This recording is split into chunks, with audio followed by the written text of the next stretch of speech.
उनके पास पर्याप्त संपत्ति नहीं थी, तो उनके मंत्री महाशा ने अपनी सारी सुख सुविधा को छोड़कर अपने राजा को स्वर्ण का धन 25 लाख रुपए और धनकोष में 20,000 अशर की देश के लिए अर्पित की, जिससे महाराणा प्रताप ने 12 वर्षों तक अपनी सेना को संगठित किया, सैन्य शक्ति को बढ़ाया और मेवाड़ मातृभूमि को आजाद करवाया। तो जनाब अब आप सब आगे की तरफ देखिए। ये कुंभलगढ़ किला है। इस किले का प्राचीन नाम मच्छिंद्रगढ़ है। इस किले का निर्माण महाराणा कुंभल ने करवाया था। इस किले के अंदर 9 मई 1540 ईस्वी में महाराणा प्रताप का जन्म हुआ था। इस किले की ऊंचाई समुद्र तल से 3568 फीट की है। इस किले की दीवार 36 किलोमीटर तक फैली हुई है। इस दीवार का नाम ग्रेट वॉल ऑफ चाइना के बाद द्वितीय पायदान पर दर्ज है। इस किले के अंदर 360 प्राचीन मंदिर हैं।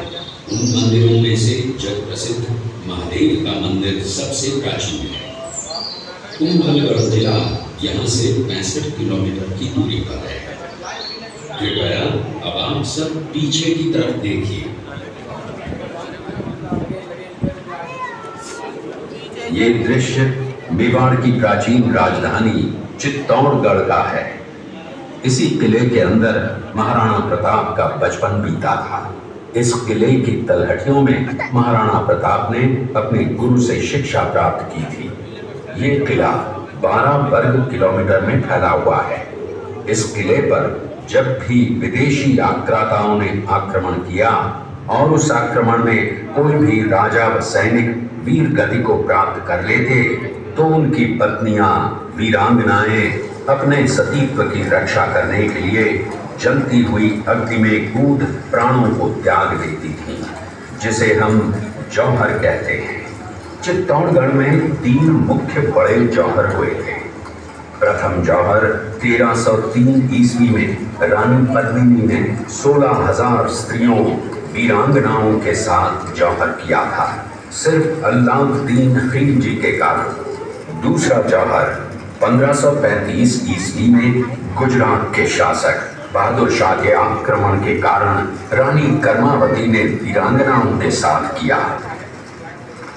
और तीसरा जौहर 1568 ईस्वी में जब अकबर ने चित्तौड़गढ़ पर आक्रमण किया, उसी समय रानी कूटकुंबरी ने 7,000 वीरांगनाओं के साथ जौहर किया। फिर भी अकबर का मन नहीं भरा और अंत में हजारों आम लोगों का कत्लेआम करवाकर उन्हें मौत के घाट उतारा गया। इस किले में देखने योग्य विजय स्तंभ है, कीर्ति स्तंभ, मीरा मंदिर, जैन मंदिर, कालिका माता मंदिर, भामाशाह हवेली, कुंभाश्याम मंदिर, फतेह प्रकाश महल हैं।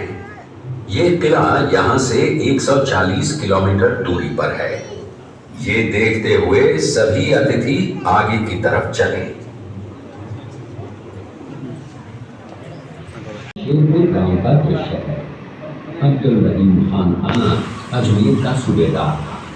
जब वो शेरपुर पहुंचा तब इसका पता कुंवर अमर सिंह को चला, जो महाराणा प्रताप के पुत्र थे।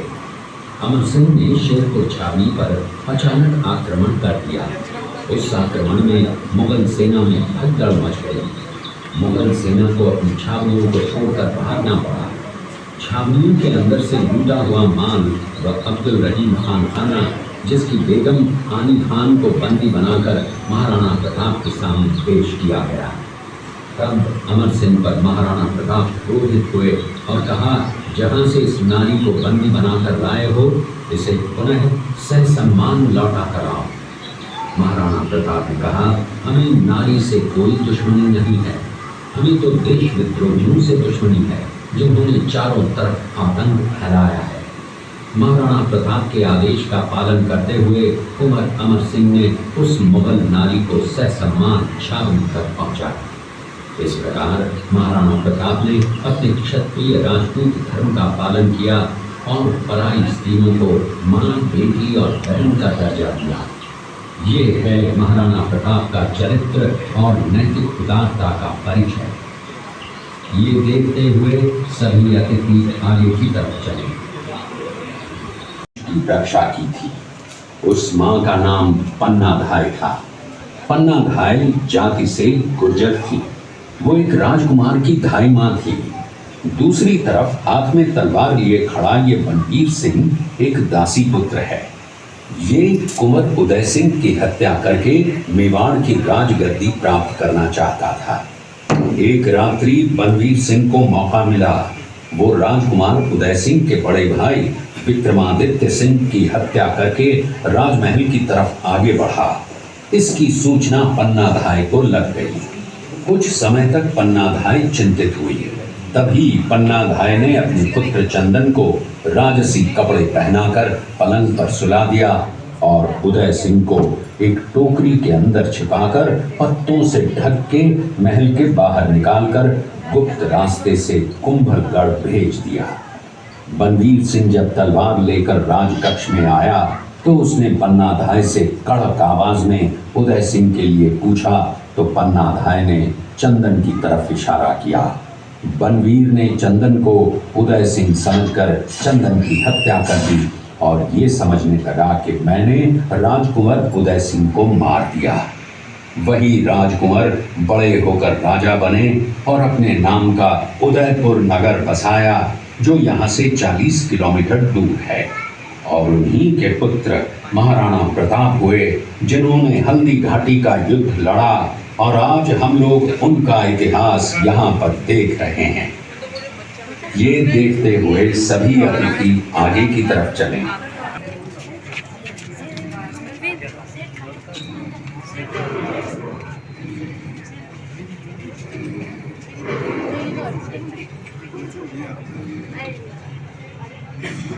आगे चले जाओ, थोड़ा पीछे वाला आगे तक चले जाओ, आगे खाली है पूरा, आगे बढ़ेंगे।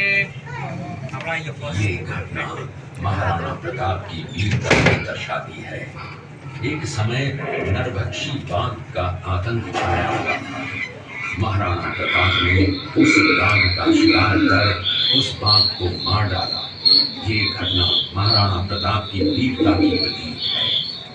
कृपया अब आप सब पीछे की तरफ देखिए। इस दृश्य में देखिए महाराणा प्रताप अपनी प्रतिज्ञा का पालन करते हुए।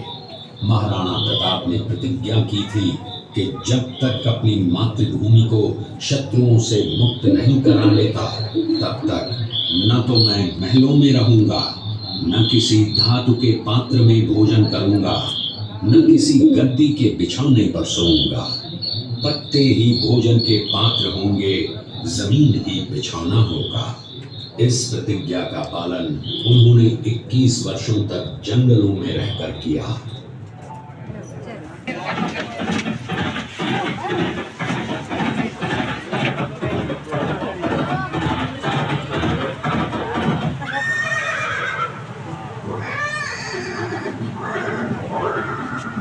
ये दृश्य महाराणा प्रताप और सुविख्यात स्वामी भक्त घोड़े चेतक के अंतिम मिलन का है। हल्दी घाटी युद्ध के बाद चेतक घोड़े ने 22 फीट के एक बरसाती नाले को पार किया। ये उसी समय का दृश्य है। पास में खड़े महाराणा प्रताप के छोटे भाई शक्ति सिंह हैं, जो पहले मुगल सेना में थे। बाद में वो महाराणा प्रताप की तरफ आए, माफी मांगी और अपना घोड़ा महाराणा प्रताप को दिया। ये देखते हुए सभी अतिथि आगे की तरफ चले।